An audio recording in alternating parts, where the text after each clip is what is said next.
O tay, ang aga nyo naman pong bumangon at nagluto na agad kayo ng almusal. Araw naman po ng linggo ngayon. Dapat nagpapahinga na muna kayo. Pupunta kasi ako sa bahay ni Tia Marisa mo. Meron silang pinapagawa ng malaking kabinet. Kaysa naman sa iba pa nila ipagawa, sa akin na lang. Sayang din naman kasi yung babayad nila sa akin. Ganun po ba?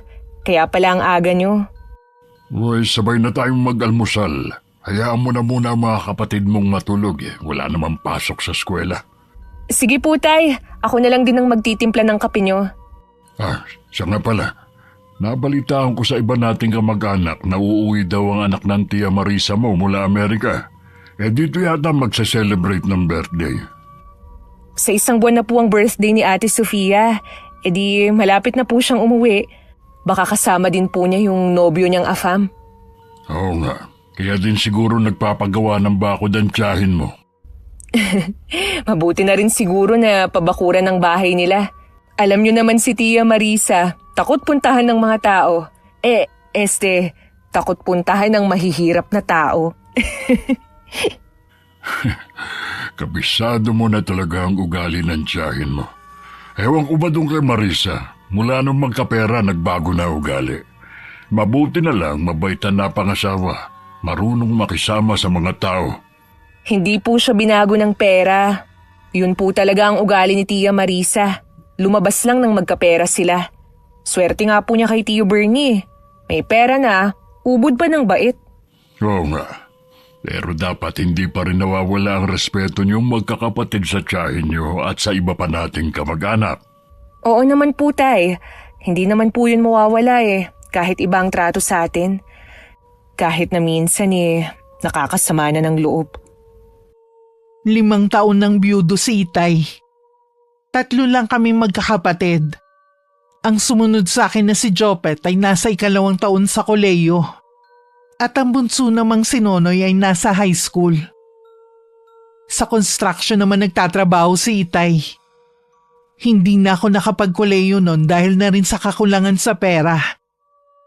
Mas pinili ko na rin na sumabak sa iba't ibang klase ng trabaho para makatulong sa gastusin at sa mga utang namin.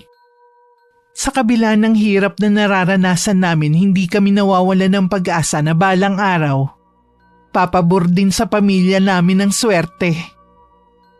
Nandyan ka na pala, Kuya Fabian. Akala ko hindi ka na darating Tanghali na kasi. Pasensya ka na, Marisa, kung ngayon lang ako, ha? Kumain ka na ba ng almusal? Oo, tapos na. Sumunod ka sa akin, sa taas ka gagawa ng cabinet. Siguro naman hindi ka aabot ng 1 linggo tapos mo nang gawin. Oo naman. Kung ako lang kasi ang masusunod, sa professional ko ipagagawa at hindi sa iyo. Kaya alam, mapilit si Bernie. Sa iyo daw ipagawa. Kung wala kang kumpiyansa sa akin, may kakilala naman ako na pwedeng gumawa. Hindi na. Ayoko rin kasing pag-awayan namin ang bagay nito ng asawa ko. Huwag ka mag-alala. Ayusin ko ang trabaho ko para hindi ako mapahiya sa inyong mag-asawa. Mabuti naman. Siya nga pala, anong trabaho ngayon ni Demi? Nagtatrabaho siya sa food court sa isang mall. Mabuti naman at nakakatulong siya sa'yo. Wala pa naman bang boyfriend? Wala naman. Puro trabaho lang ang nasa isip ng anak kong yun. Gusto niya kasi na tumulong muna. Yung pangalawa mo, ano naman ang trabaho? Nag-aaral pa yun. Nasa 2 taon na rin sa kolehiyo. Ang lakas naman yata ng loob niya mag-aral. Working student ba siya? Ang ate niya nagpapaaral sa kanya. Kahit ba sabihin mong sa State University lang siya nag-aaral, magastos pa rin naman. Dapat siguro nagtatrabaho na siya para makatulong na sa inyo. Pangarap talaga ni Jopet na makapag-aral. Ganun din naman ang pangarap ko sa mga anak ko. At saka nangako naman ang anak ko na kapag nakapagtapos siya ng pag-aaral, siya naman ang magpapaaral sa bunso niyang kapatid. Ambisyoso din naman ang anak mo kahit ikaw. Hindi naman porke na mahirap wala nang karapatan ng mga anak kong makapag-aral.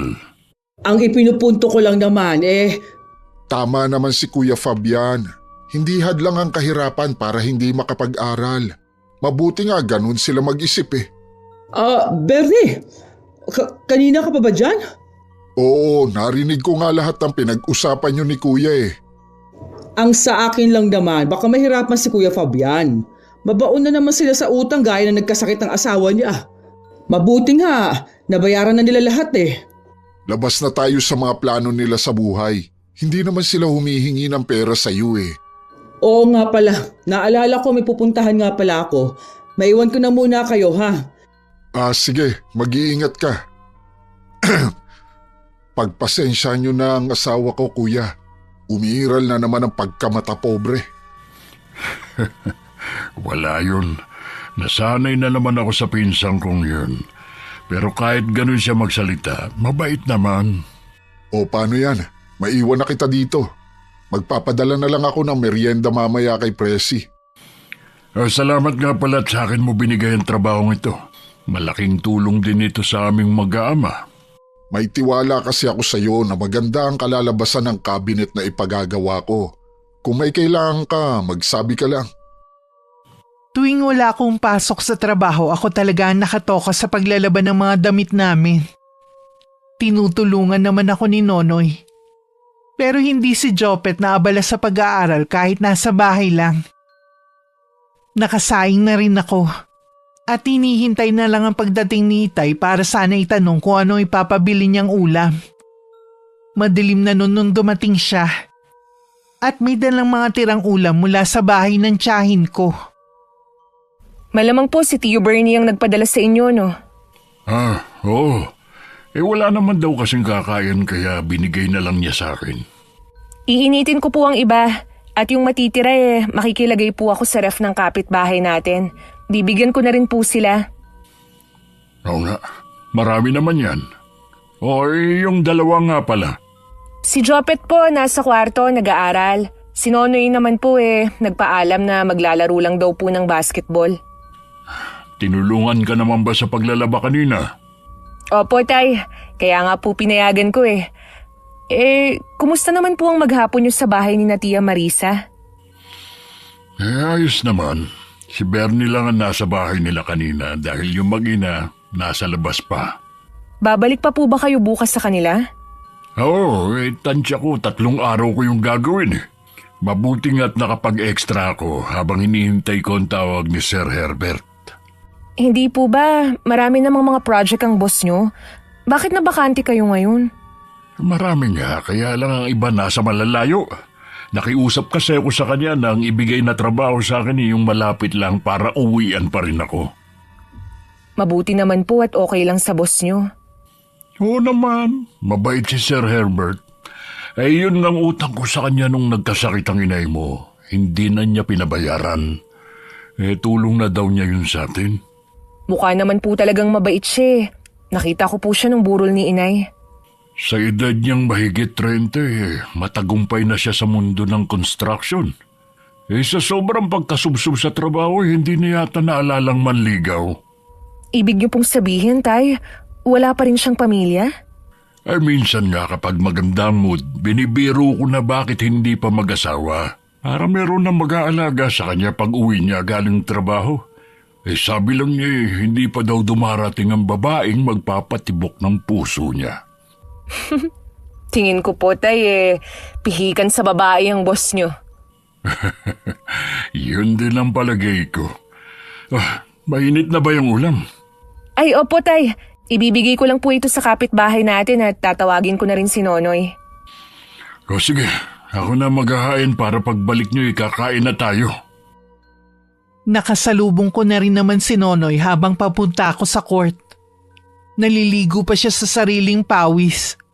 Inakbayan ko naman siya kahit nanlalagkit ang katawan at sabay na kaming umuwi sa bahay. Pagdating nakahain na si Itay at nakaupo na sila sa hapag ng kapatid ko. Pinagsaluhan namin ng gabing yun na masaganang hapunan. Noon lang kasi kami nagkaroon ng maraming klase ng ulam. Kinabukasan dahil 10:00 pa naman ang pasok ko, nagluto na muna ako ng almusal namin. Nauna nang umalis ang dalawa para pumasok sa eskwelahan. Kami naman ni Itay sabay na umalis ng bahay. Tinanghali ka na naman kuya. Mas late pa nga ngayon. Ay, sabi kasi ng asawa mo, ganitong oras ako pumasok eh. Kahapon kasi ginabi na ako ng pag-uwi. Kuya, ako ang magbabayad sa'yo at hindi si Bernie, kaya sa akin ka sumunod. Pasensya ka na. Aagahan ko na lang bukas. Ibig sabihin, hindi mo pa matatapos ang ginagawa mong cabinet ngayon? Ano ba yan? Ang bagal mo namang gumawa, kuya. Kung alam ko lang sana, sa iba ko nilang ipinagawa. Pasensya na kung nababagalan ka sa trabaho ko. Gusto ko kasing pulido ang pagkakagawa ko para hindi naman nakakahiya sa inyong dalawang mag-asawa. Meron namang iba dyan na mabilis gumawa pero pulido. Pasensya ka na talaga, pinsan. Hayaan mo kapag may inalok na trabaho si Bernie, tatanggihan ko na sa susunod. Ano yan? Paawa na naman? Naku, hindi Marisa. Hindi nyo naman kailangan maawa sa akin eh. Ang mabuti pa, umpisahan mo nang gumawa ngayon. Sige, maiwan na kita dyan. Kaya ayokong kumuha ng tauhan na kamag-anak eh. Masyado mapagsamantala. Nang araw na yun, malalim na ang gabi, wala pa rin si Itay. Nagchat naman siya na gagabihin siya. Ako na lang ang naghintay kay Itay at pinatulog ko na ang dalawa. Kahit alam kong nasaan ang aming ama, hindi ko pa rin maiwasang mag-alala. Nakahinga lang ako ng maluwag nang dumating na siya. Bakas ang pagod sa mukha niya. Kaya naghain agad ako para makakain na siya ng hapunan. Salamat anak ha. Kanina pa nga ako nagugutom eh. Hindi po ba kayo inalok na doon na kumain? Inalok naman kaya lang tumanggi ako. Mas gusto ko kasi na dito kumain sa bahay. Doon kasi bawal magkamay, puro sila nakakubyertos. Si tatay talaga. Bakit nga po pala ginabi na kayo? Tinapos ko na kasi ang trabaho para hindi na ako babalik doon bukas. Kailangan na rin kasi yung cabinet. Sa anak pala yun ng Tia Marisa mo na si Mel. Nasira na kasi yung lagayan niya ng mga damit. Bakit nga pala gising ka pa? Di ba sabi ko naman sa'yo, wag mo na akong hintayin. Hindi naman po kasi ako makatulog hanggat hindi kayo dumarating. Hindi mo kailangan mag-alala sa akin. Malapit lang naman ang bahay ng tiyahin mo. Wala na po kayong magagawa. Hinintay ko na po kayo eh. Oo nga, tapos na rin naman. Sa totoo lang po, Tay, para akong nabunutan ng tinik sa dibdib dahil hindi na kayo babalik sa bahay na yun. Hanggang ngayon ba naiilang ka pa rin sa kanila? Alam nyo naman po na ibang trato nila sa atin eh, dahil mahirap lang tayo. Wala namang binabanggit ang tiyahin mo na masama tungkol sa atin. Ganun lang talaga siya. Maayos naman ang trato sa atin ng mga anak niya. Tuwing may okasyon sa kanila, lagi nila tayong iniimbita. Kaya lang po, kapag nandun tayo, iba ang mga plato natin kumpara sa ibang bisita. Hindi rin tayo pwedeng magpabalik-balik sa lamesa kung saan naroon ang pagkain. Kapag naroon kaming magkakapatid, laging mapanuri ang mga titig nila. Naiintindihan ko naman ang nararamdaman mo. Pero kailangan kasi nating makisama sa kanila. Huwag mong kalilimutan na meron tayong utang na loob sa kanila. Nabayaran na rin naman po natin ang utang natin kay Tia Marisa. Ngayon ko lang to sasabihin sa iyo, anak ha. Malaki ang utang na loob natin kay Tio Bernie mo noon. Malaki na ibigay niyang pera nung magkasakit ang inay mo. Walang alam ang tiyahin mo sa bagay na yun. Di na rin pinababayaran ang tiyuhin mo. Kaya kapag humihingi siya ng pabor, hindi ko matanggihan. Hindi ko po alam, Tay, na ganun ang ginawa ni Tio Bernie. Ngayon, alam mo na. Alang-alang sa kabutihan ng tao, makisama na lang tayo. Sige po, Tay. Siya, matulog ka na. Ako na lang ang bahalang magligpit sa pinagkainan ko. Sumunod naman ako kay Itay. Nang makapasok ako sa kwarto at nang makahiga na, dun ko lang naramdaman ng antok. Kinabukasan nagisnan ko na si Itay na nagluluto sa kusina. Siya na rin ang nagtimpla ng kape ko. Ilang sandali pa nagising na rin ang dalawa. Matuloy na lumipas ang 1 linggo. Wala pa rin trabaho nun si Itay. Kita na rin ang pagkainip sa mukha na nararamdaman niya. Kumusta po ang lakad niyo, Tay? Ano po ang sabi ng boss niyo? Wala pa siyang project sa malapit lang eh. Kaya nga siya nalulungkot din. Habang wala pa po kayong trabaho, ako na lang po muna ang bahala sa mga gastusin dito sa bahay. Hindi naman pwede yun, anak.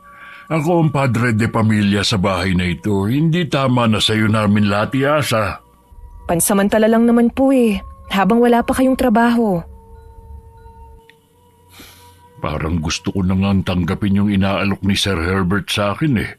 Malaki rin kasi ang arawan at isasabay na lang daw niya ako pag-uwi para makatipid ako ng pamasahe. Iyon nga lang, lingguhan ako makakauwi. Bahala po kayo kung tatanggapin niyo ang alok niya. Wala naman pong problema sa amin kung lingguhan ang uwi niyo eh. Yun nga lang po, maninibago kami na hindi namin kayo kasama sa hapunan. Sabi naman ng boss ko kapag nagkaroon ulit ng project dito sa malapit, kahit hindi pa tapos ang trabaho lilipat nga ako agad. Yun naman po pala Ang lakas niyo po pala sa boss niyo. Gusto ko rin muna makausap ang dalawa mong kapatid bago ko magdesisyon. Sige po, Tay. Kahit ano pa po ang maging desisyon niyo, lagi po akong nakasuporta sa inyo. Salamat, anak. Alam ni Itay na maliit lang talaga ang sahod ko. At hindi ko kakayanin ng gastos lalo't may pinapaaral akong kapatid. Kaya kahit mabigat sa loob niya, napilitan na rin siyang tanggapin ang trabaho sa malayo. 2 linggo na siyang nagtatrabaho doon nang biglang sumulpot sa bahay namin si Tia Marisa. Kahit ako nagulat sa pagdalaw niya. Kayo po pala, Chang. Tuloy po kayo. May kailangan po ba kayo? Wala ka yatang kasama.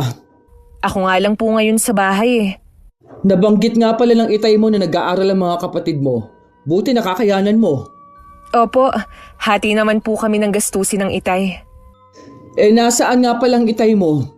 Sa Sabado pa po ang uwi niya. Malayo po kasi yung trabaho niya Ganun ba? May kailangan pa naman ako sa kanya. Sasabihin ko na lang po sa kanya kung ano ang sadya niyo. Nagustuhan kasi ng kaibigan ng anak ko yung ginawang cabinet ng Itay mo. Gusto rin kasi sana niya magpagawa. Nako, hindi na po yun maaasikaso ng Itay Hindi ba niya pwede maisingit yun? Nakakaya kasi sa kaibigan ng anak ko Itatanong ko na lang po kay tatay pag uwi niya. Siya nga pala, kumusta naman ang trabaho mo? Ayos lang naman po. Di ba maliit lang naman ang sahod mo? Wala ka bang balak maghanap ng trabaho na mas malaki ang sahod? Sa ngayon po ayos lang naman po ang trabaho ko. Hindi naman po kami nagkukulang. Tsaka mahirap po maghanap ng trabaho ngayon. Sa bagay nga, hindi ka nga pala nakatapos kaya paano ka makakahanap ng magandang trabaho, di ba? Si Jopet na lang pala talaga ang pag-asa ng pamilya niyo. Sana lang hindi siya mag-asawa kaagad. Dahil kung hindi, sayang ang sakripisyo mo. Nangako naman po ang kapatid ko na hindi agad mag-aasawa Siya po kasi ang magpapaaral sa bunso naming kapatid. Huwag ka muna magsalita ng tapos. Pahaba pang lalakbayin ng kapatid mo. Marami ang pwedeng mangyari. Baka hindi niya matupad ang pangako niya sa inyo. Kasama po sa ipinagdarasal ko lagi na sana walang maging problema sa mga plano namin. Pareho talaga kayo ng Itay mo. Masyadong madrama sa buhay. O siya, aalis na ako. Pakisabi lang sa tatay mo, ha? Tumango na lang ako sa tiyahin ko. Nang makaalis siya, tsaka ako naman itinuloy ang ginagawa ko. Habang abala ko, hindi ko napigilang maalala ang trato sa amin noon ni Tia Marisa. At iba pa namin kamag-anak na mas maganda ang buhay. Kapag sumasagi yun sa isip ko, hindi ko maiwasan na malungkot. At minsan pa nga naiiyak pa ako dahil naaawa ako sa sarili ko. Dumating ang araw ng Sabado. Pinagpahinga ko lang muna si Itay bago ko binanggit ang pagpunta ni Tia Marisa. Ano daw ang kailangan? Tay, gusto raw magpagawa ng cabinet yung kaibigan ni Ate Mel. Nagustuhan daw po kasi ang gawa niyo eh. Ganun ba? Ay, paano kaya ito? May trabaho naman ako. Yun nga po ang sabi ko eh. Baka raw pwede niyong maisingit. Hindi naman kasi yun magagawa ng isang araw lang. Kahit may katulong pa ako. Kung ako lang ayoko nang tanggapin niyo pa yun. Linggo na nga lang ang pahinga niyo eh. Kaya lang nakakahiya naman sa Tia Marisa mo. Hindi niyo po kailangan mahiya. Alam naman nilang may trabaho kayo eh. Ako na lang din po ang magsasabi para hindi na kayo mahirapang humarap. Sige anak, ikaw na lang ang bahalang magsabi. Akin na po pala ang mga damit niyong pangtrabaho. Lalabhan ko na po. Salamat anak ha. Ay, may dala nga pala ako dyan ng mga mamon, merienda at baon ng mga kapatid mo. Dahil sa kaabalahan ko sa trabaho at sa gawaing bahay pag-uwi, hindi ko na naalala na dumaan sa bahay ni Tia Marisa para sabihin hindi magagawa ni Itay ang cabinet. Nang makita kong parating ang tiyahin ko, tsaka ko lang naalala. Magmamano sana ako pero iniwas niya ang kamay niya. Napasyal po kayo, Chang. Ang Itay mo, Nasa trabaho po. hindi pa ba siya bumabalik dito sa atin? Hindi pa po eh. Mukha pong matatagalan ng trabaho niya sa malayong lugar. Di ba dati naman? Sa malapit lang siya nagtatrabaho. Bakit ngayon mas gusto niya sa malayo? Hindi naman po sa gusto niya sa malayo. Kaya nga lang walang project sa malapit ang boss niya. Kaya wala po siyang pagpipilian kundi tanggapin ang trabaho kahit malayo. Nabanggit mo ba sa tatay mo ang sinasabi ko? Opo. Kaya lang po hindi niya magagawa. Kapos po siya sa oras Bakit hindi niya kaagad sinabi? Sinabi ko pa man din sa kaibigan ng anak ko na pumayag na ang tatay mo. Bakit naman po kasi ganun ang sinabi niyo? Sana po hinintay niyo muna ang sagot ni Itay. Malay ko bang hindi pwede ang Itay mo? Dati naman kasi kahit anong ipagawa ko, hindi siya tumatanggi. Dati po yun, dahil nasa malapit lang ang trabaho niya. Baka naman pwede niyang gawa ng paraan. Wala naman siyang pasok ng araw ng linggo Iyon na lang po kasi ang pahinga ni Itay At nagsisimba po kami sa araw na yan.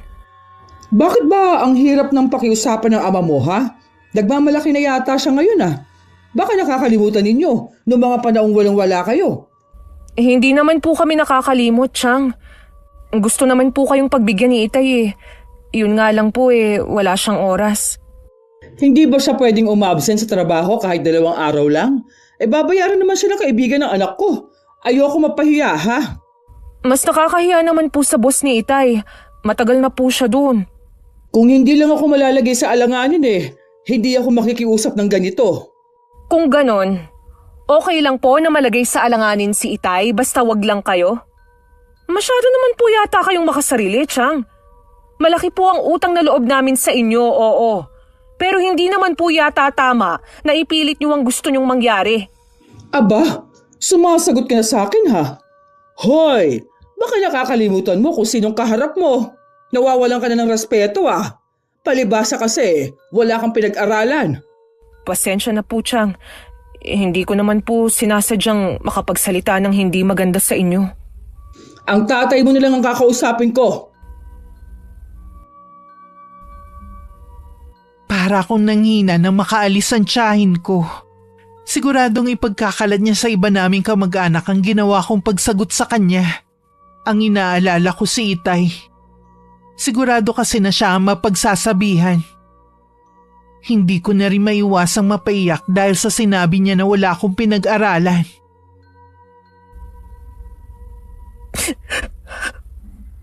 Hindi ko naman ginusto na hindi makapagtapos Ang sakit pala na marinig sa mismong kadugo ang mga salitang yun. Mula ng araw na yun, naging tahimik na ako. Bihira na akong makipagbiruan sa mga kapatid ko. Tuwing tinatanong nila ako, lagi kong sagot pagod lang ako sa trabaho. Hindi na rin maalis-alis sa isip ko ang mga masasakit na salitang binitiwan ni Chang. Lalo pang bumigat ang dalahin ko nang maramdaman ko na parang nag-iba ang pakikitungo sa akin ng iba naming kamag-anak. Naging malamig kasi sila sa akin. Alam kong agad na siniraan na ako ng tiyahin ko. Kahit nakakaiyak at nakakapanlumo, pinilit ko na lang ayusin ang sarili ko at i-focus sa trabaho ang buong atensyon ko. Lingid sa akin nakarating kay Itay ang ginawa ng tiyahin ko. Ipinaalam yun ng isang pinsan ni Itay. Mabuti naman nagpakita ka rin. Naku, pasensya ka na, pinsan. Medyo abala lang kasi ako sa trabaho. Iniutos ko na lang sa iba yung tungkol sa cabinet. Nabanggit nga yun ni Demi. At sinabi ko nga na kahit gustuhin ko man talagang hindi ubra. Pinalampas ko na nga yun eh. Ang hindi ko lang nagustuhan, ang sagutin ako ng anak mo ng pabalang. Ang mga anak ko, kahit kailan hindi nila ako sinasagot. Tapos ang anak mo, akala mo kung sino sumagot? Palibasa kasi walang pinag-aralan. Ako na ang humihingi ng tawad sa ginawa ng anak ko. Pero wala kang karapatan na insultuhin siya at siraan sa iba nating kamag-anak. Anong insulto at siniraan? Nagsasabi lang naman ako ng totoo ah. Nasasaktan ba siya dahil sa sinabi kong wala siyang pinag-aralan? Totoo naman yun ah. Hindi katulad ng mga pinsan niya. May mga tinapos na nga, magagalang pa. Pasensya na ulit. Huwag ka mag-alala. Hindi na yun mauulit. Dapat lang. Baka isipin ng ibang tao hindi mo tinuturuan ng magandang asal ang mga anak mo. Pagsasabihan ko na lang si Demi. Pagsasabihan mo lang? Hindi mo man lang ba uutusan na pumunta dito para humingi ng tawad? Sobra naman yata yun, pinsan. Anong sobra? Tama lang yon ha? Baka naman kasi lalong mapahiya ang anak ko. Sana naisip niya yon bago niya ako sinagot. Hindi ko maipapangako na pupunta siya rito pero sasabihan ko siya. Hindi na kailangan pumunta dito ni Demi. Bernie! Bakit ba basta ka nalang sumusulpot? Sige na pinsan, ayos na ang lahat. Pasensya ka na sa abala. Alam ko na marami ka din ginagawa. Salamat sa iyo. Alis na ako, Marisa. Pasensya na talaga. Mag-iingat ka. Talaga bang kinakalaban mo ako, ha? Ano bang sinasabi mo dyan? Kita mo ngang pinagsasabihan ko, tapos sasabat ka para lang sabihin na ayos na. Ganun lang ba yun? Bernie, sinagot-sagot ako ni Demi. Kaya ka siguro sinagot-sagot ng tao dahil sumobra ka na rin. Akala mo yata hindi ko napapansin kung paano mo tratuhin ang magkakapatid. Gusto mo humingi ng tawad sa iyo si Demi, yung anak ba nating si Mel? Sinabihan mo ba noon na humingi ng sorry sa bunsong anak ni Kuya Fabian? Dahil pinagbintangan niya na ninakaw yung cellphone niya. Yung pala naiwan lang niya sa kwarto. Bakit kailangan gawin yun ni Mel? Sino ba sila? Kita mo na? Tumitingin ka rin sa katayuan ng isang tao. Masyado mong minamaliit ang mga taong yon at minamata. Para yun lang, pinapalaki mo na. Ikaw ang nagpapalaki ng lahat. Sinisiraan mo ang sarili mong pamangkin sa mga kamag-anak nyo. Sigurado ko may dagdag bawas pa yun. Ginawa ko lang naman yon dahil nainis ako. Pero hindi naman paninira ang ginawa ko ha. Totoo naman na sinagot niya ako. Kung hindi mo rin naman aayusin ang trato mo sa kanila, huwag ka nang hihingi ng pabor sa kanila. Nakakahiyayang inaasal mo. Akala mo naman pinanganak kang may gintong kutsara sa bibig. Sobra ka naman yata. Parang hindi asawa ang turing mo sa akin ha. Ikaw ang sumusobra na. Dahil lang sa mga anak natin kaya nagagawa ko pang pagtiisan ang ugali mo. Kapag hindi ka pa magbago, iiwanan na kita. Nakaramdam naman ng takot si Tia Marisa sa bantang yun ng asawa. Inaalala agad niya kung saan na siya kukuha ng pambili niya ng mga luho. Kung hihiwalayan siya ni Tio Bernie. Samantala, kinausap naman ako ni Itay pagdating niya sa bahay. Tahimik lang ako habang nagsasalita siya. Wala ka bang sasabihin? Ano pa po bang sasabihin ko? Wala naman akong karapatan na ipagtanggol ang sarili ko eh. Dahil sino ba ako? Magtimpi ka na lang kapag pinagsasabihan ka ng tiyahin mo at ng iba nating kamag-anak. Lagi naman pong ganun ang ginagawa ko eh. Kaya lang sumobra na po kasi si Tia Marisa. Noon pa, galit na siya sa aming magkakapatid. Lagi niya kaming hinahanapan ng butas para masiraan sa iba nating kamag-anak. Ikaw na lang ang magpasensya kung ganun man ang ginagawa sa inyo. Dahil mahirap lang tayo. Wala ba tayong karapatan ng mga tuwiran? Lagi na lang bukang bibig na bastos at wala kaming modo. Samantalang sila hindi man lang tayo nire-respeto. Huwag na lang natin itong pag-usapan. Iwasan mo na lang na sumagot ng pabalang sa kanila. Lagi na lang ba kayong ganyan, Tay? Magiging sunod-sunuran na lang ba kayo sa mga kamag-anak nating magandang buhay, ha? Ipagtanggol niyo naman kami kahit minsan lang. Hindi yung mananahimik lang kayo sa isang sulok habang pinagsasalitaan kami ng masasakit na salita. Tama na! Hindi ka ba talaga titigil? Hindi ako titigil hanggat hindi kayo natatauhan. Naalala niyo pa ba noon habang pinagbibintangan ni Ate Mel si Nonoy na nagnakaw ng cellphone niya? Nasa tabi lang kayo habang nakatungo. Umiiyak na ang kapatid ko noon habang sinasabi na hindi niya yun ginawa. Pero hindi niyo man lang siya ipinagtanggol. Para pang naniwala kayo sa kanila kaysa sa sarili niyong anak. Napatunayan naman na hindi siya ang kumuha. Dahil nakita ni Manang Presi ang cellphone sa kwarto. Paano kung hindi nakita? Di habang buhay na lang natatatak sa pagkatao ng anak niyo ang pagiging magnanakaw kahit hindi naman totoo. Hindi nga sila humingi ng tawad Tapos ako pipilitin humingi ng kapatawaran sa pinsan niyo? Tama lang ang sinabi ko sa kanya, kaya hindi ako hihingi ng dispensa. Gusto mo bang masira ang pamilya natin, ha? Gusto mo na isipin nila na bastos kayo mga anak ko? Matagal na po nila tayong hinusgahan dahil sa pagiging mahirap natin. Dahil sa estado natin sa buhay, mababang tingin nila sa atin kaya ganun din nila tayo tratuhin. Kung patuloy niyo pa po silang ituturing na kamag-anak, bahala po kayo. Pero ako, wala nang pakialam sa kanila.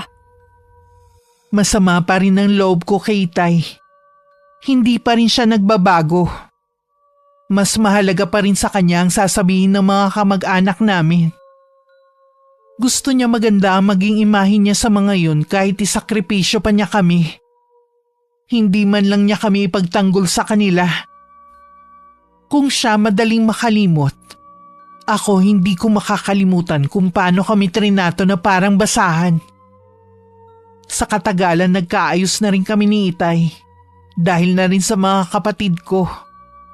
Lingguhan pa rin ang uwi niya. Sakto namang naroon ng Itay nang dumalaw si Tio Bernie. Gusto ko munang humingi ng dispensa sa inasal ng asawa ko sa inyo. Kasama ko sana siya sa pagpunta dito. Kaya lang, meron siyang importanteng nilakad Wala na yun sa akin. Kalimutan na natin ang nangyari. Ang bait mo talaga, pinsan. Ang mga anak mo pala. Si Demi naglalaba. Yung dalawa naman nasa basketball court. Masasabi ko na maswerte ka sa mga anak mo. Maswerte ka rin naman sa mga anak mo. Si Sofia nasa ibang bansa, si Mel may magandang trabaho. Napaka-perpekto kung titingnan ng pamilya namin. Pero hindi totoo yun. Lahat naman ng pamilya may mga pinagdadaan ng problema. Magagawa niyo rin yung lampasan basta sama-sama kayo. Sana nga. Oy, ano nga pala ang sadya mo sa akin? Dumating na kasi si Sofia nung isang araw. Sa Biyernes talaga ang birthday niya, pero gaganapin sa Linggo. Pumunta kayo ng mga anak mo. Puro kamag-anak at malapit na kaibigan lang naman ang inimbita. Ay, sige. Sasabihan ko mga anak ko. Inaasahan ko na pupunta kayo. Oo naman. Paano, pinsan? Tutuloy na ako. Salamat sa pagpunta mo rito. Nag-abala ka pa talaga.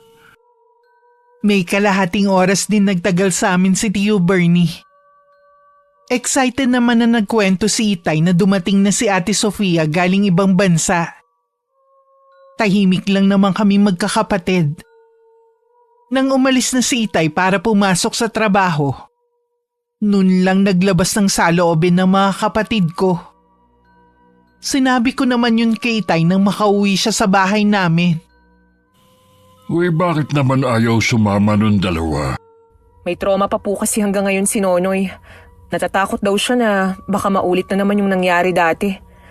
Sasamahan na lang daw po siya ni Jopet dito. Sakto naman daw na kailangan niyang mag-review. Di tayo na lang pala ang dadalo. Ayoko rin pong pumunta. Mas gusto ko pong magpahinga na lang. Nakakahiya naman sa Tio Bernie mo kung ni isa sa inyo hindi pupunta bukas. Bahala na lang po kayong magdahilan.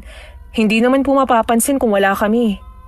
Kahit sandali lang sana, magpapakita lang tayo at batiin na rin natin si Sofia.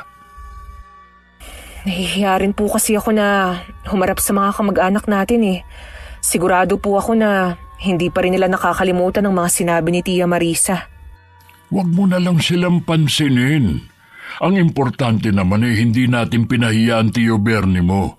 Biruin mo naman sumadya pa siya rito sa atin. Sige po, Tay. Pero sandali lang po tayo dun Ayoko pong magtagal sa bahay nila. O sige, kung yan ang gusto mo. Nang mga oras na yon, nagtatalo rin ang mag-asawa dahil hindi nagustuhan ni Tia Marisa ang ginawang pag-iimbita sa amin ni Tio Bernie. Talaga bang wala ng halagang opinyon ko sa bahay na ito? Akala ko ba wala na sa iyo ang nangyari noon? Kaya nga inimbita ko na rin sila. Kamag-anak mo pa rin sila. Wala akong pakialam. Bukod tanging sila lang ang mahirap, tapos papupuntahin mo. Ano na lang ang sasabihin ng mga bisita? Tsaka, sinabi mo ba sa anak mo na inimbita mo mag-aamang yon? Malinaw naman ang sinabi ng anak mo. Lahat ng kamag-anak ninyo, imbitado. Hindi mo lang kasi naintindihan ang sinabi niya. Hindi kasama ang mag-aamang yon. Wala na tayong magagawa. Alangan naman na bawiin ko pa. Mahilig ka kasing manguna Hindi ka muna nagtatanong. Bahala ka kapag nagalit sa'yo si Sofia Sana wag na silang pumunta. Anak lang natin siya. Wala siyang karapatan na magalit sa akin. Wag mo sanang kalilimutan na siya ang may kaarawan at hindi tayo. Hindi ko alam kung ano ba talaga ang punot dulo ng galit ninyo sa kanila. Wala namang ginagawa ang mag-aama. Napakababaw naman na dahilan ang pagiging mahirap nila. Kasi nga mga abusado rin. Makita mo kapag dumating sila, para silang mga patay gutom. Kapag nasira ang party ng anak mo walang dapat sisihin kundi ikaw. Naiiling na lang si Tio Bernie habang sinusundan ng tingin ng asawa. Parang gusto rin niyang pagsisiyan na naging desisyon. Bigla tuloy siya nag-alala sa aming mag-aama. Sa gabi ang party ng pinsan ko kaya marami pang oras para maghanda. Para hindi naman nakakaya, bumili na rin kami ng regalo ni Itay. Hindi ko lang sigurado kung magugustuhan yun ng pinsan ko. May pagkasosyal din kasi yun. Huwag na kaya tayong tumuloy, Tay. O bakit naman? Kinakabahan po kasi ako hindi ko alam kung bakit. Sandali lang naman tayo dun Babatiin lang natin yung may birthday. Sayang naman yung regalo natin kung hindi may bibigay. Mabuti sana kung magustuhan ni Ate Sofia. Alam niyo naman na suplada yun di lalo na ngayon. Sanayin mo na sarili mo na laging makisalamuha sa mga kamag-anak natin. Hindi tama na lagi kayong nangingilag sa kanila. Hindi namin sila pangingilagan kung mabait po sila sa amin. Mabuti pa, magayos ka na. Maya-maya lang iaalis na tayo. Sige po, Tay. Dumating kami sa bahay ni na Tia Marisa na may mga bisita na. Halos lahat kamag-anak namin. Binati ko naman silang lahat at ang mano ko sa mga matatanda. Hinanap ko rin ang pinsan ko para maibigay ang regalo ko sabay bati sa kanya. Matipid ng ngiti lang ang ginanti niya sa amin ni Itay. Pagkatapos umupo na kami sa sulok. Mula sa kinauupuan ko nakita kong pinadala ni Ate Sofia ang regalo namin kay Manang Presi. At hindi isinama sa mga regalong naroon. Nalungkot naman ako at nakaramdam ng hiya. Puro kamag-anak pala natin ang narito. Ang iba po hindi ko nakilala. Ang mahalaga naman binati mo sila at nagbigay galang ka sa matatanda. Tay, umuwi na lang po tayo. O bakit na naman? Kinakabahan po kasi ako kanina pa Nakakahiya naman kung uuwi na tayo agad. kumain na muna tayo para hindi sayang ang pagpunta natin. Wala pa naman pong sinasabi na pwede nang kumain. O pwede na sigurong kumuha ng pagkain. Yung iba'y may bit-bit na eh. Hintayin na lang po natin na makakuha ang lahat. Ayoko na may masilip na naman sa atin ng tiyang. Ay ako na lang ang kukuha ng pagkain natin. Hintayin mo na lang ako rito para makauwi na rin tayo. Sandali lang, Tay. Ay, sana lang talaga. Tama na pumunta kami. Tuloy-tuloy na si Itay sa mahabang mesa kung saan naroon ang mga pagkain. Lumingon pa siya sa akin sabay ngiti. Dahil nakatuon ang pansin ko kay Itay, hindi ko na namalayan ang paglapit ni Tia Marisa at pag-upo sa tabi ko. Ikaw lang ba, Iha, ang dumalo? Kami lang po ni Itay ang pumunta. Nasaan ang itay mo? Kumukuha po siya ng pagkain. O bakit? Nagpasabi naman na pwede na kumain. Hindi pa po ba? Nakita po kasi namin na may mga ilan ng bisita ang kumukuha. Pambihira talaga kayong mag-ama. Para kayong patay gutom. Huwag naman po kayong magsalita ng ganyan. Pinsang buo nyo naman po si Itay eh. Ayun na nga eh. Kilala ko kayo, kaya ako nasasabi to. Nagdala ba naman kayo ng regalo, ha? Meron naman po kaming dala. Inabot ko na po kay Ate Sofia. Akala ko wala eh. Kapag ganun, nakakaya talaga kayo maging kamag-anak. Aalis na lang po kami ng Itay. Ay, wag mo nga akong dramahan ha. Kumain muna kayo bago umalis. Hindi na po, Tiyang. Maraming salamat na lang po. Habang nag-uusap pa kami ni Tia Marisa, dumating naman si Itay dalang 2 plato na puno ng pagkain. Hindi naman nakaligtas sa akin ang pagtalim ng mga mata ng tiyahin ko habang nakatingin sa mga plato. Ang dami naman yan, kuya. Ay, naparamil lagay ko eh. Lahat kasi mukhang masasarap. Siguro naman mabubusog na kayo sa kinuha ninyo, no? Baka naman bumalik pa kayo para kumuha ng pagkain. Ha? Oy, sapat na ito sa amin. Pwede bang doon kayo sa medyo tagong lugar? Parating na rin kasi ang ibang bisita eh. Uy, sige, lilipat na lang kami ng lamesa. Alam ko na pareho kaming nararamdaman ni Itay. Gusto ko na rin lumubog nun sa inuupuan ko. Nang tumalikod si Tia Marisa, nagagilap ako ng mesa na malayo sa karamihan. Sa pinakasulok na malapit sa mga halaman, dun kami pumwesto ni Itay. Kumain ka na, anak. Damihan mo ang lechon kasi bihira lang tayo makakain yan. Mahirap pong lulukin ng mga pagkain. Mas gusto ko na lang pong umuwi. Kainin na muna natin ito. Mas nakakahiya kasi kung iiwan na lang natin ito rito. Lagi na lang po bang ganito? Pagsasalitaan nila tayo ng masasakit at ipapahiya tayo. Patawarin mo ko, anak. Walang dapat sisihin kundi ako. Hindi kita pinakinggan. Sana hindi na lang tayo dumalo. Wala naman po kayong kasalanan eh. Gusto nyo lang naman pong makisama. Sige na, kumain ka na para makauwi na tayo. Pangako, anak, huling beses na nating pupunta sa mga handaan ng pamilya ng tiyahin mo. Pinahiran ko muna ang mga luhang tumulo sa pisngi ko at saka hinarap ang pagkain. Kahit hindi ko tumalunok at parang sapal na sa bibig ko. Nang tingnan ko si Itay, konti din siyang kumain. Lingid sa amin, kanina pa pala nakatingin sa amin si Tio Bernie.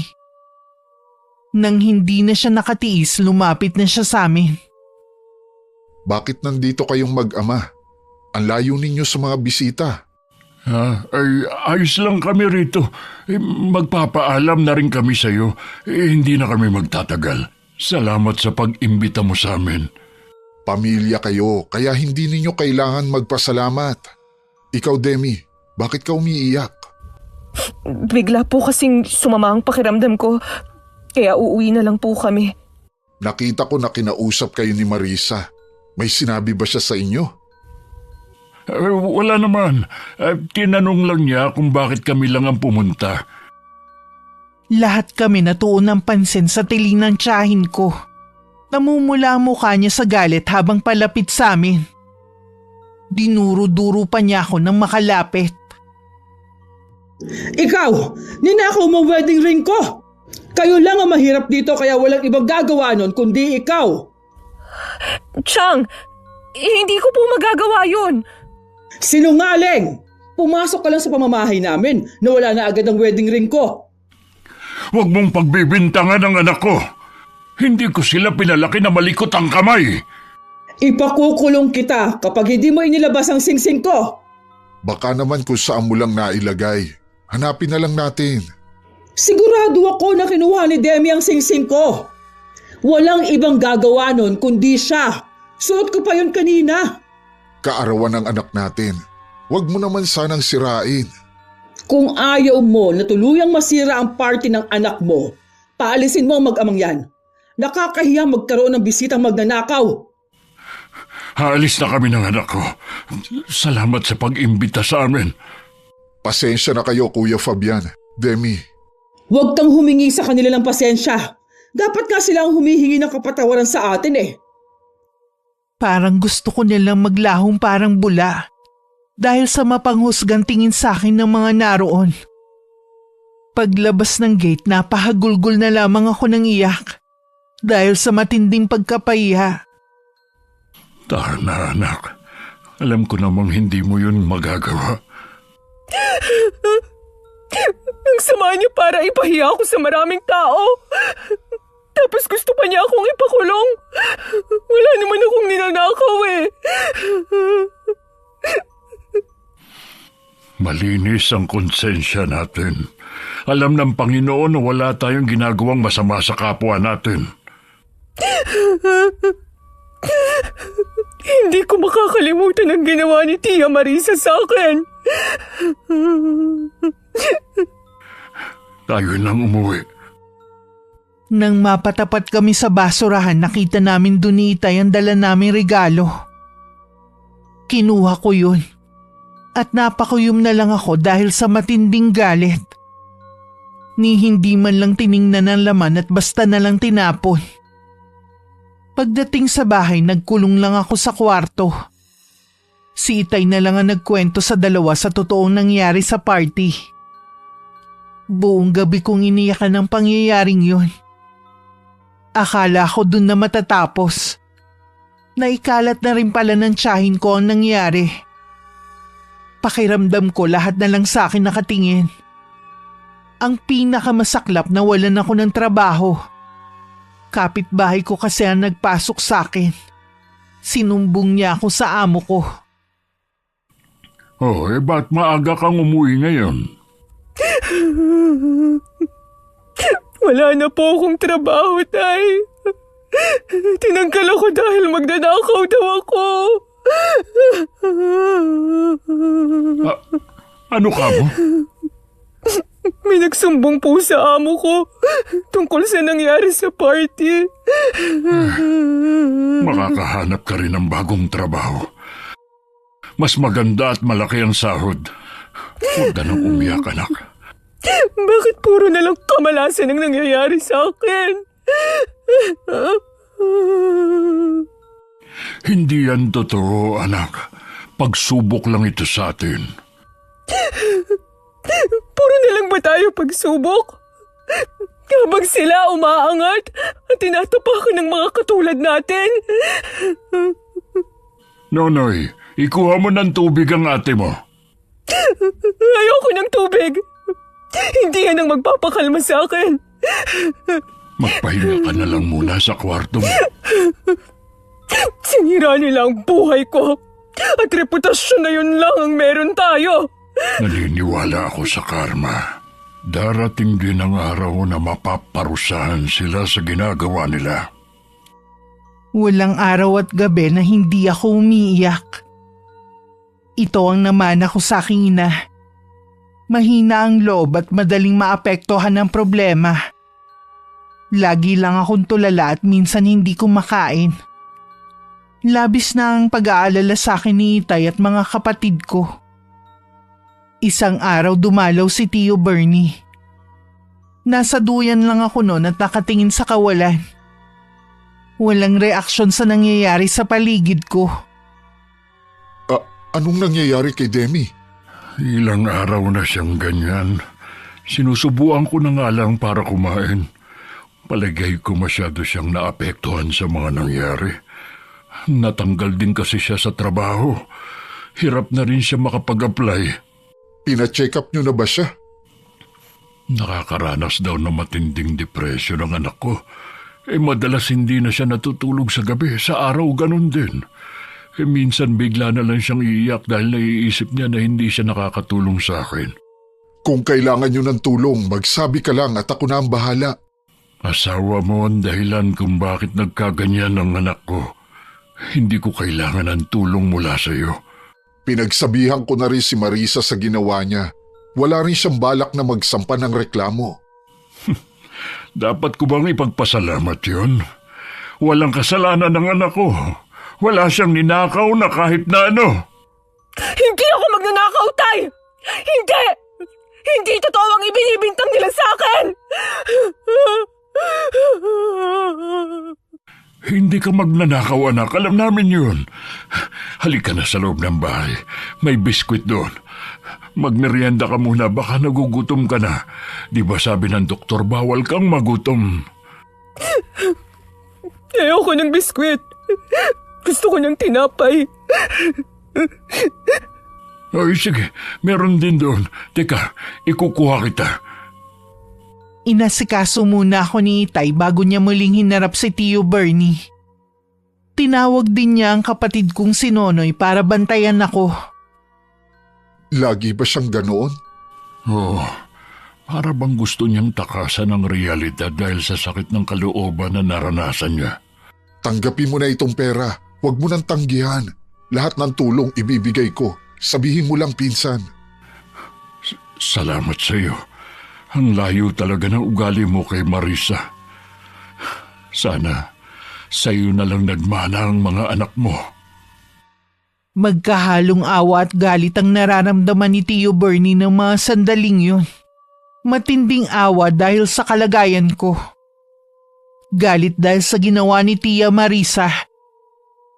Pagdating sa kanila agad niyang hinanap ang asawa. Pero sabi ng kasambahay nila hindi para umuuwi. Parang may bumubulong din sa kanya na halongkatin ng mga gamit ito na ginawa nga niya. Sa isang pouch na puro resibo nakita niya doon ang pinagsanlaan ng wedding ring nila na sinasabi ni Chang na ninakaw sa kanya. Oh, hinihintay mo daw ako, sabi ni Presi. Sabi mo nawawala ang wedding ring natin. Pinagbintangan mo pa ang pamangkin mo. Ano itong resibo na ito? Nakalagay dito na isinanla mo bago ang party. Hayaan mo ako magpaliwanag. Ano pa ang ipapaliwanag mo? Malinaw na sa akin na sinungaling ka. Anong klaseng pag-iisip meron ka? Pinahiya mo sa maraming bisita si Demi. Nawalan din ng trabaho dahil umabot sa bus niya ang nangyari. Hindi ko naman sinasadya. Wala lang akong pagpipilian. Tama na! Hindi mo na kailangan magpaliwanag pa. Kay Kuya Fabian at Demi ka magpaliwanag at humingi ka na rin ng tawad. Ano? Ihihingi ako sa kanila ng tawad? Bakit? Hindi mo kaya? Nagawa mo ngang sirain ang buhay ng pamangkin mo eh. Hayaan mo na lang sila. Wala namang kwenta ang mga taong yun. Ikaw ang walang kwenta. Ano ang pinagyayabang mo? Ito ba? Ha? Kukunin ko ito lahat para bumalik ka sa pagiging mahirap. Hihiwalayan na kita. Hindi mo magagawa yan. Matagal na tayo nagsasama. Maawa ka naman. Gagawin ko na ang gusto mo. Ihingi na ako ng tawad kay Demi. Kailangan mo rin silang tulungan. Gusto mong hanapan ko ng bagong trabaho si Demi? Kanino ko siya irerekomenda? Hindi nga siya nakatapos. Ikaw rin naman Hindi ka nakatapos pero kung mangmata ka ng kapwa mo. Bakit ba akong kinakalaban mo? Dahil hindi ako makapaniwala na nagawa kong pakasalan ng isang ganid at matapobre na babaeng katulad mo. Lahat ng sabihin mo, tatanggapin ko. Hihingi din ako ng tawad sa mag-ama. Tutulungan ko makakuha ng bagong trabaho si Demi. Huwag mo lang akong iwan. Hindi trabaho ang kailangan ni Demi. Kailangan niya ng pera para makapagpagamot. Ha? Anong sakit niya? Nakakaranas ng matinding depresyon si Demi dahil sa ginawa mong pamamahiya sa kanya. Hindi biro ang pinagdadaanan niya. Para yun lang? Yung iba nga mas matindi pa ang pinagdadaanan pero hindi naman nade-depress. Talaga bang wala kang katiting na awa dyan sa puso mo, ha? Ikaw ang dahilan kung bakit nagkagano ng pamangkin mo. Oo nga. Pupunta na nga ako sa kanila. Ano pa bang gusto mo? Kung pagtatawanan mo lang ang kalagayan ng pamangkin mo, mabuti pa huwag ka nang pumunta doon. Kaya nga ako pupunta doon dahil sabi mo hihiwalayan mo ako kung hindi ako hihingi ng tawad. Hindi naman bukal sa loob mo ang gagawin mo. Mahalaga pa ba yun? Pag-aralan mo muna kung paano magkaroon ng simpatsya sa kapwa mo. Saan ka pupunta? Bakit inilalagay mo ang mga damit sa maleta? Hindi ko na kayang makisama pa sa'yo. Maawa ka naman. Huwag mo kong iwan. Isinalya pa ni Tio Bernie ang asawa nang tangkain siya nitong pigilan sa braso. Hanggang sa labas ng bahay nakasunod sa kanya ang asawa. Pero hindi na siya napigilan pa. Samantala nagpa siya si Itay na dalhin ako sa isang mahusay na albularyo. Ayon na rin sa payo ng boss niyang si Herbert. Nagpa siya siyang iwan ako kay Lola Crisanta, ang matandang dalagang albularya. Ilang beses na rin noon nagpabalik-balik si Tia Marisa sa bahay namin hanggang matsyempohan niyang may tao na. Akala ko tuluyan na kayo umalis sa lugar natin. Ilang beses kasi ako nagpabalik-balik dito pero wala kayo. Hindi naman masabi ng mga kapitbahay ninyo kung saan kayo nagpunta. Ano ba ang kailangan mo? Si Demi, Wala siya rito. nasaan siya? Wala ka nang pakialam kung nasaan man siya ngayon. Pwede ba? Umalis ka na. Marami pa akong dapat gawin. Huwag mong sabihin na ipinasok mo siya sa mental hospital. Kung wala ka maayos na sasabihin, umalis ka na bago pa kita ipagtulakan. Kung ako lang ang masusunod, hindi ako pupunta dito. Nakiusap lang sa akin si Bernie na puntahan kayo dahil kailangan niya ng tulong. Dahil nakakaranas ng depression ang anak mo. Oh, dahil sa iyo, parang mababaliw na ang anak ko. Pagkatapos mo siyang pagbintangan na kinuha niya ang wedding ring mo, yung pala isinanla mo lang para pambili mo ng mga luho. Paano mo nalaman ang bagay na yan? Hindi na mahalaga kung paano. Subukan mo lang uli na siraan ang anak ko o kahit sino sa kanila. Matitikman mo ang galit ko. Huwag mo akong matakot-takot. Hindi mo yata alam ang kaya ko ring gawin. Ano pa ba magagawa mo kung wala na sa tabi mo ang asawang mo? Isa talaga malaking pagkakamali ang pumunta ako dito. Sinabi mo pa, dahil pinahiya mo lang ang sarili mo. Umuwi ka na sa inyo at hintayin mo ang karmang nararapat sa iyo. Mula nang umalis ang asawa nawalan na rin ng panggastos si Tia Marisa. Umaasa na lang siya sa mga bigay ng dalawang anak. Kalaunan naman natigil na dahil parehong nawalan ng trabaho. Hindi na rin nakabalik sa Amerika si Ate Sofia sa di malamang dahilan. Napilitan na lang silang lumipat sa mas maliit na bahay para makamenos sa gastusin. Ito na nga yata ang karmang sinasabi ni Kuya Fabian. Ayokong bumalik sa pagiging mahirap. Gusto ko pa rin mabili ang lahat ng gusto ko. Napilitan ng puntahan ni Tia Marisa ang asawa para humingi ng tulong. Hindi rin siya makapaniwalang nasa magarang bahay ang asawa. Samantalang sila ng mga anak naghihirap at nagtitiis sa maliit na bahay. Paano mo naaatim na tumira sa ganitong bahay samantalang naghihirap kami ng mga anak mo? Bahay ito ng kapatid ko. Dito lang niya ako pinatira habang wala silang mag-anak. Yung kapatid mong suplada na si Angela? Hindi suplada si Angela. Ayaw lang niya talaga sa'yo dahil sa ugali mo. Hindi ko na yun problema. Kung ganon, anong ginagawa mo dito?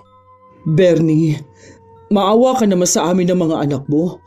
Pareho silang walang trabaho. Ubos na ang mga ipon nila. Baon na kami sa utang. Kaya mo pa naman. Bakit hindi mo subukan maghanap ng trabaho? Ano naman ang papasukan ko? Maliban sa may edad na ako, wala naman akong tinapos. Hindi mo ba naiisip na yung nangyayari sa'yo? Karma na yan dahil sa ginawa mo sa kapwa mo. Pati mga anak natin dinamay mo. Nakikiusap ako sa'yo. Maawa ka naman sa amin. Hanggat hindi ko nararamdaman ang sinseridad sa'yo at pagbabago, wala kang makukuhang tulong mula sa akin. Bakit ba nagbago ka na? Ano bang ginawa sa'yo na mag-amang yon at ganyan na ang pakikitungo mo sa akin? Hindi ako nagbago. Napuno na lang ako sa'yo. Yang sobrang pagiging mapagmataas mo, yan ang sumira sa pagsasama natin. Sinunod ko naman ang gusto mo. Pinuntahan ko si Kuya Fabian kaya lang siya pa ito nagmamalaki. Dahil ikaw pang mayabang imbis na magpakumbaba ka.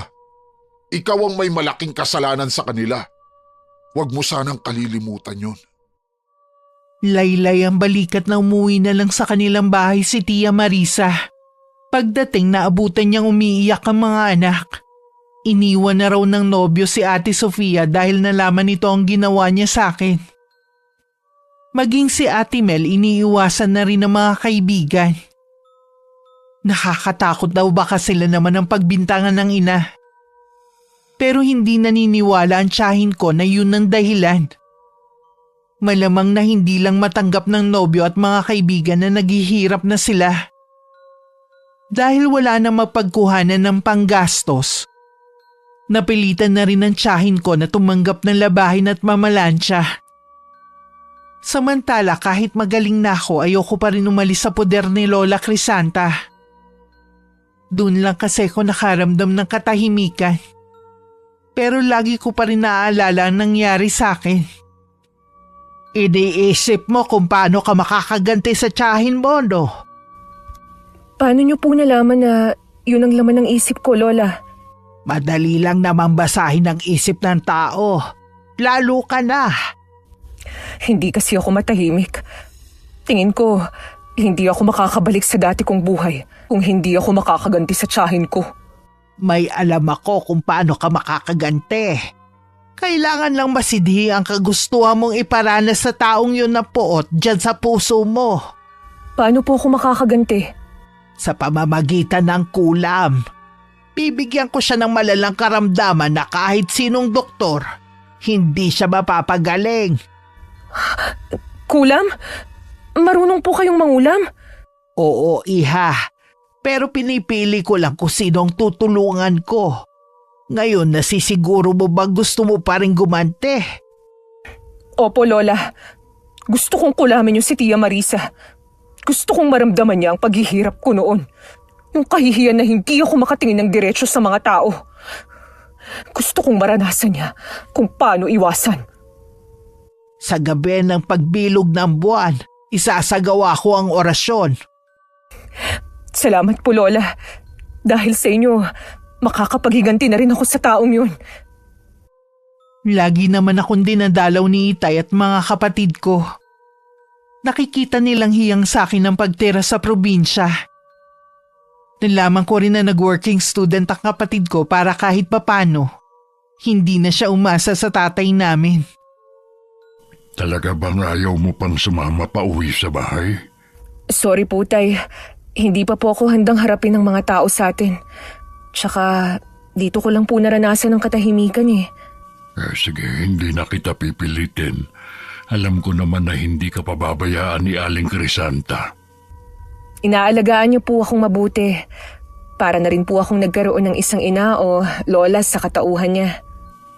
Basta, kapag handa ka na, lagi lang kaming naghihintay sa iyo.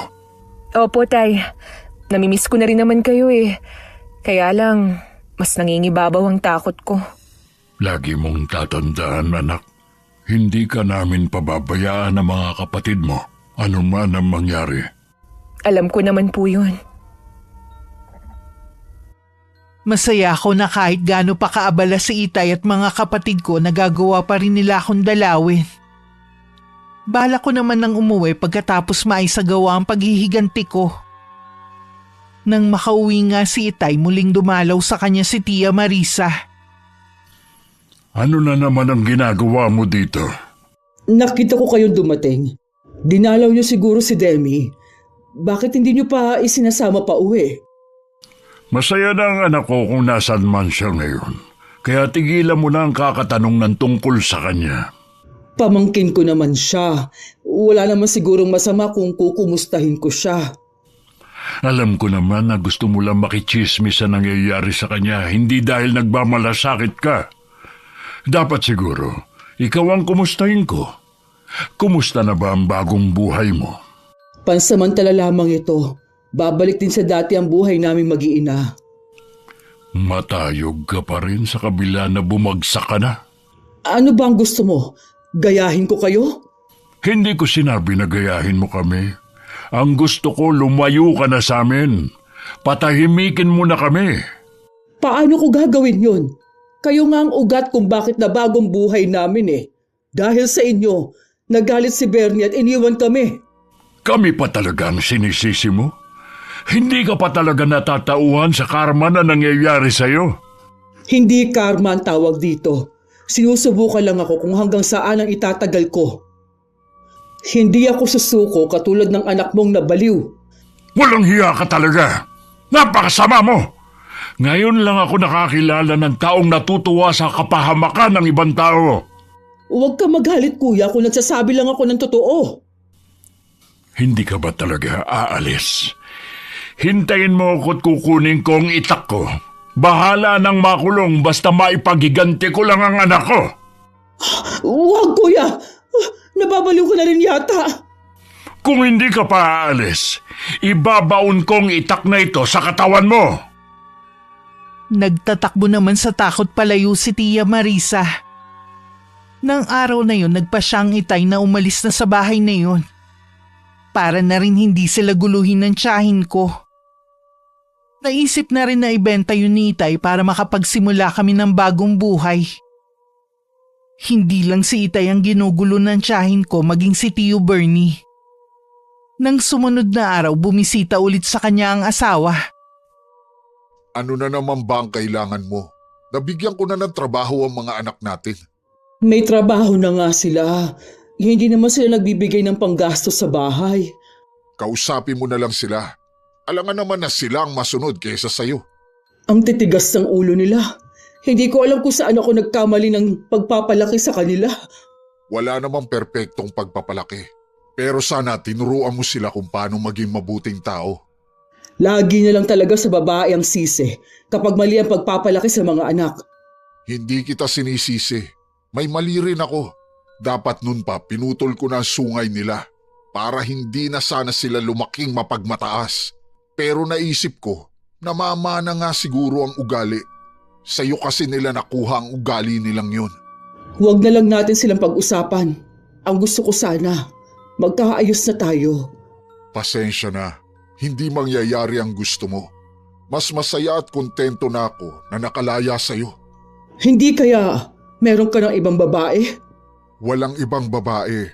Mas gusto ko na lang muna na ilaan ang oras ko sa trabaho at sa sarili ko. Hindi ako naniniwala sa'yo. Alam ko na meron ka ng iba. Huwag mo sanang kalilimutan na kasal ka pa rin sa akin. Mag-asawa pa rin tayo sa mata ng mga tao at sa mata ng Diyos. Hindi ko nakakalimutan yon. Pero ikaw, maraming nakalimutan. Isa na doon ang pagiging makatao. Wala ka nang ginawa kundi ungkatin ang bagay na yan. Tapos ano, mag-aaway na naman tayo dahil sa nangyari kay Demi? Nakakasawa na! Paulit-ulit na lang ang problema natin. Hanggat hindi mo binabago ang ugali mo, hindi matatapos ang problema. Kahit naman baguhin ko ang ugali ko, hindi ka na rin naman babalik sa akin, hindi ba? Para din naman sa kabutihan mo ang gusto ko. Pwes, ayoko magbago. Ganito na ako habang buhay. Bahala ka na kung ganon. Pakiusap lang. Huwag mo na akong puntahan dito. Kahit makailang ulit nang sinabihan si Tia Marisa ng asawa, hindi pa rin siya tumitigil sa panggugulo. Makailang beses na rin siyang pumunta sa bahay namin. Kung hindi pa siya sinabihan ng kapitbahay namin na lumipat na sina Itay, patuloy pa rin siya sa pagpunta ron. Saan kaya sila lumipat? Hindi ko sila titigilan hanggat hindi ko nasisira ang mga buhay nila gaya ng ginawa nila sa akin. Nawala sa amin ang karangyaan dahil mas silang kinampihan ni Bernie. Yun namang tangang asawa ko, masyadong naawa sa kanila. Mas maganda sana kung makita ko si Denny, sa kanya ko ibubunto ng galit ko. Dumating ang araw kung saan isasagawa ni Lola Crisanta ang orasyon. Hindi ko maikakaila na excited na ako na mararanasan na rin ni Tia Marisa ang ginawa niya sa akin. Nasa isang sulok lang ako at nanonood sa ginagawa ng matandang babae. Sa sahig nagkalat ang nakasinding mga kandila. May papel din kung saan nakasulat ang pangalan ng tiyahin ko. Magdamag na nagsagawa ng orasyon si Lola Crisanta hanggang sa makatulog ako. Ha? Anong ginagawa ko rito? Nakatulog ka na kanina madaling araw. Natapos niyo ba ang orasyon? Oo naman, iha. Mag-uumpisa na ang kalbaryo niya sa bawat araw. Maraming salamat po, Lola. Sa wakas maghihirap na rin siya.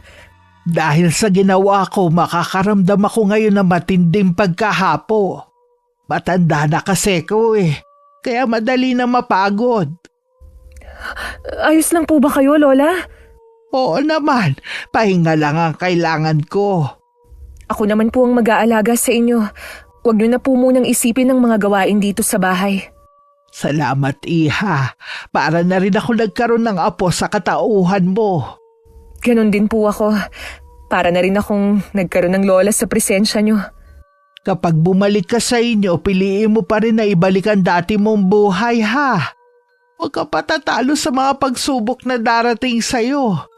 Hangad ko pa rin na maging masaya ka. Opo, Lola. Susundin ko po ang sinabi niyo. Hindi ko alam na yun na pala ang huling sandali na magkakausap kami ni Lola Crisanta. Nang sumunod na umaga nang puntahan ko siya sa kwarto niya, wala na siyang buhay. Namatay siya habang natutulog. Narinig ng mga kapitbahay ko ang pag-iyak ko kaya napasugod sila sa bahay ni Lola. Matagal na palang may iniindang sakit ang matanda at naghihintay na lang ng huling sandali nito. Iniwan niya sa akin ang isang maliit na kahon kung saan nakalagay ang mga mahalagang bagay na ginagamit nito sa kulam. Iingatan ko po ito, Lola Crisanta. Para sa inyo. Hinding-hindi ko po kayo makakalimutan. Utang ko po sa inyo kung bakit ako gumaling at kung bakit ako nakapaghigante. Lagi ko po kayong maaalala at maging mga bilin niyo sa akin. Inilibing agad si Lola Crisanta ayon na rin sa bilin niya. Si Herbert din ang naghatid sa akin pauwi sa bagong bahay namin. Magkahalong lungkot at sayang nararamdaman ko ng mga sandaling yun. May lungkot akong nararamdaman dahil sa sandaling panahon na kasama at napamahal na sa akin si Lola Crisanta. At masaya naman dahil makakasama ko na ang pamilya ko. Nakausap ko nga pala ang Tio Frank mo. Iniimbita tayo sa bahay nila sa linggo. Ano pong meron? Kaarawan niya. Si Senta na kasi ang tiyuhin mo. Kaya maghahanda siya. Sigurado po na pupunta din dun si Tia Marisa. Sigurado yun dahil kapatid siya ni Tio Frank mo.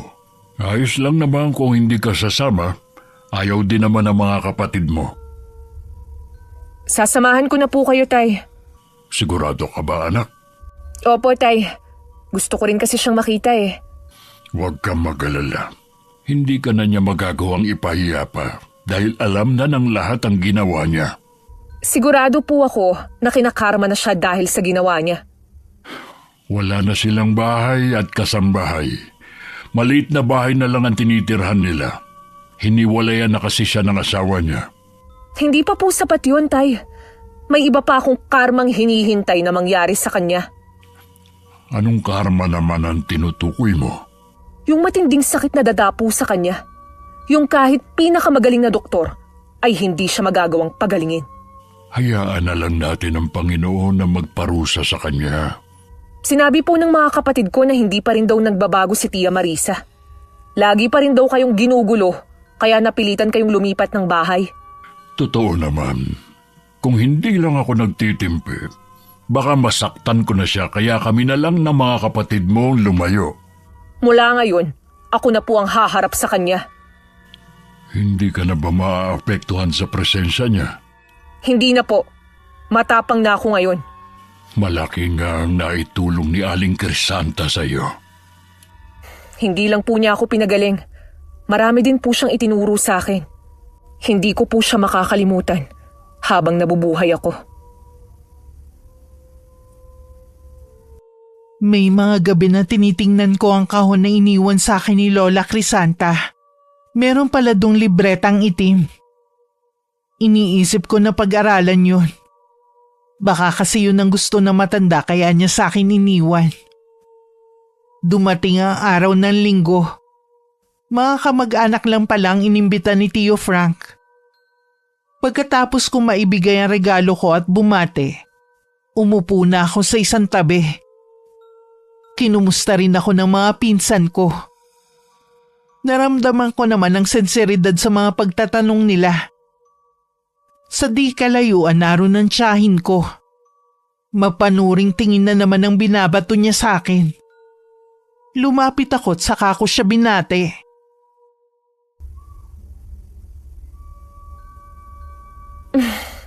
Kumusta po kayo, Chang? Ayos lang, Iha. Kumusta ka na? Balita ko, nagkaroon ka daw ng depression? Kahit naman po sino magkakaroon ng depression dahil sa ginawa nyo. Ikaw ba naman ang pagbintangan na nagnakaw ng wedding ring? Tapos malalaman ng lahat na isinanla nyo lang pala para ipambili ng luho? Tumigil ka nga sa pinagsasabi mo. Ay, wag na po kayong mahiya. Alam naman po ng mga narito ang ginawa nyo. Baka gusto mong ingud-ngud kong pagmumukha mo sa sahig nang matigil ka na sa mga sinasabi mo. Subukan mo at ako mismo ang gagawa nun sa'yo. Pareho talaga kayo ng anak mo. Bakit ba kasi pumunta pa kayo dito? Sinisira nyo lang ang party ng kapatid ko. Ikaw ang sumira dahil sa ugali mo. Mabuti pa anak, umuwi na tayo. Tutal na bati na rin naman natin ang Tio Frank mo. Sige po, Tay. Ikaw naman, Chang. Lahat ng kahihiyan na naranasan ko noon, mararanasan nyo rin. Lumapit din si Tio Bernie para pigilan ng asawa sa balak nitong pagwawala. Nagsumbong kasi ang mga anak nila sa kakaibang ikinikilos ng tiyahin ko nitong mga huling araw. Madalas daw kasi nilang makitang nakikipag-usap sa sarili. Hayaan mo na lang. Paalis na rin sila. Anong hayaan? Ipinahiya ako ng babaeng yon. Pinahiya mo rin naman siya noon. Mas matindi pa nga eh.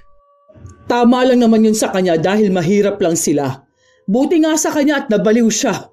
Sa tingin ko, ikaw ang mas nababaliw. Sabi ng mga anak natin, madalas mong kausapin ang sarili mo. May kausap naman talaga ako ng matandang babae. Ang sabi niya sa akin, may balak yang si Demi na kulamin ako. Biruin mo, ipakukulam ako ng babaeng yon. Kaya ngayon pa lang, humanap ka na ng mahusay na albularyo para mapigilan natin siya. Ang mabuti pa umuwi ka na. Nakakahiya na kasi ang mga pinagsasasabi mo. Pinagtatawanan ka na ng mga bisita. Walang nakakatawa sa mga sinasabi ko. Aray, ang sakit ng tiyan ko. Nag-uumpisa na ang kulam sa akin. Sabi kasi na matanda, kapag nagkita kami ni Demi, tsaka mag-uumpisa ang sumpa. Maririnig sa buong paligid ang tawanan. Hinila na lang ni Tio Bernie ang asawa para mailayo sa lugar.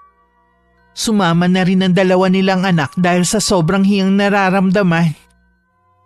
Pagdating sa bahay, doon na nag-umpisang tubuan ng makakating butlig ang balat ni Tia Marisa.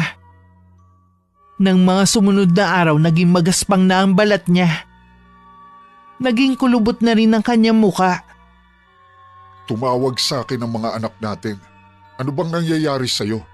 Hindi ko rin maipaliwanag. Ilang doktor na ang tumingin sa akin pero hindi pa rin nila matukoy ang sakit ko. Nasaan sina Sofia at Mel? Iniwan na nila ako. Ikinakahiya nila ako at nandidiri sila sa akin. Hindi na nga ako makalabas ng bahay. Wala na akong naririnig sa mga tao kundi karma na raw ito sa akin. Maaaring totoo ang sinasabi nila. Ayaw mo pa kasing magbago noon pa. Hinintay mo pang sapitin mo yan. Maghahanap ako ng mahusay na doktor na titingin sa'yo. Maniwala ka sa akin. Hindi ako kayang pagalingin ng doktor. Kinulam nga ako. Kung yan ang lagi mong iisipin, hindi ka talaga gagaling. Albularyo ang kailangan ko. Yun ang hanapin mo. Sige, susubukan ko magtanong sa mga taga rito. Kapag gumaling ako, pangako, magbabago na ako. Hindi inaasahan ni Itay na dadalaw si Tio Bernie sa amin. Siya raw ang nag-aalaga kay Tia Marisa dahil nilayasan daw ng mga anak nila. Nabanggit din niya ang pagkakasakit ng asawa. May alam ka ba pinsan na albularyo? Uy, bakit yun ang hinahanap mo? Dapat dali mo na siya sa doktor. Ilang doktor na kasi ang tumingin sa kanya, hindi naman siya mapagaling-galing. Tingin ko pa, lalo siyang lumalala. Baka nga albularyo na ang makapagpagaling sa kanya. Albularya ang nagpagaling kay Demi. Kaya lang ipatay na siya. Ganun ba? Sayang naman, wala na pala siya. Wala rin naman akong kilala pa. Pero magtatanong na rin ako sa mga kakilala ko. Ngayon pa lang, nagpapasalamat na ako sa'yo. Alam ko na malaki ang kasalanan sa inyo ni Marisa. Tingin ko, nagsisisi na siya. Kung kailan may sakit na siya, tsaka lang niya napagtanto ang mga mali niyang ginawa. Lagi talagang nasa huli ang pagsisisi. Oo nga, sabi ko nga hindi pa naman huli para magbago siya. Nakaratay na lang ba siya? Hindi naman, kaya lang ayaw niyang lumabas ng bahay. Naririnig daw niya kasi ang mga bulungan ng mga tao tungkol sa kanya tuwing lumalabas siya. Dati, nagagalit ako sa kanya pero ngayon, awa na lang ang nararamdaman ko. Sana ay gumaling pa rin siya. Nang makaalis si Tio Bernie, nahulog sa malalim na pag-iisip si Itay. Gusto na rin kasi niyang maniwalang nakukulam ang pinsan. Ganun kasi ang mga sintomas ng kulam. Tay, narinig ko po ang napag-usapan niyo ni Chong. Nakakaawa naman ang kalagayan ng Tia Marisa mo. Yun po ang tunay na karma sa kanya. Magtapat ka nga, Iha. May alam ka ba sa nangyayari sa tiyahin mo? Bakit niyo naman po nasabi yan? Pasensya ka na, anak. Kalimutan mo na ang tanong ko. Hindi nga nakapagtataka na may kumulam sa tiyahin mo dahil sa ugali niya. Malamang isa sa mga nakaalitan niya. Hayaan na lang po natin sila. Labas na po tayo sa kung ano ang nangyayari sa kanila. Mabuti pa, ang pag-usapan na lang po natin yung tungkol sa planong panliligaw ni Herbert. Hindi nga ako makapaniwala nang magpaalam siya sa akin . Matagal na pala siyang may gusto sa'yo. Kaya nga lang nahihiya sa akin. Napatunayan niyo naman po na mabuti siyang tao . Ay kaya nga pumayag na rin ako. Alam ko mapapabuti ka sa kanya. Kaya naman ibinigay ko na sa kanya ang basbas ko. Salamat po, Tay. Anak, sana balang araw mapatawad mo rin ang Tia Marisa mo. Mas masarap pa rin kasing mabuhay na walang kinikimkim na galit sa dibdib. Opo, Tay. Matulin na lumipas sa mga araw, linggo at mga buwan. Sinagot ko na rin si Herbert at nagpaplano ng magpakasal. Masasabi kong masaya at kontento ako sa buhay na meron ako ngayon. Sa pagdating ni Herbert, parang nabura lahat ng hinanakit ko sa buhay. Dahil sa pag-aakalang puro kamalasan na lang ang nangyayari sa buhay ko. Kabaliktaran naman ang nangyayari kay Tia Marisa. Bagamat malakas pa rin, Hindi naman niya magawang lumabas ng bahay dahil nahihiya siya sa itsura niya. Ikakasal na pala si Demi. Talaga? Natutuwa ako para sa kanya. Balita ko mayaman ang napangasawa niya. Sana hindi siya tumulad sa akin na binago ng pera. Sa bagay, iba naman siya. Alam ko na maganda ang pagpapalaki sa kanya ng mga magulang. Natutuwa ko na hindi ko na nararamdaman ang galit sa iyo. Nakakapagod din naman ang laging galit sa mundo. Mas magaan na rin ang dibdib ko. Sana, balang araw, mapatawad ako ni Demi at ng iba ko pang nasaktan. Huwag kang magsawa sa pagdarasal. Ipadaan mo sa kanya ang paghingi mo ng tawad sa mga taong nasaktan mo. Sigurado na may katugon ang mga panalangin mo. Maraming salamat din at hindi mo ko iniwan. Sana, huwag kang magsasawa na samahan ako. Hindi kita iiwan gaya na sumpaan natin noon. Hindi man kami nagkikita ni Tia Marisa. Sa kaibuturan ng puso ko, pinatawad ko na siya. Bagamat nalulungkot ako dahil wala nang lunas ang sakit niya, nagdadasal pa rin ako na sana magkaroon ng himala na gumaling pa rin siya. Wakas. O tay, ang aga nyo naman pong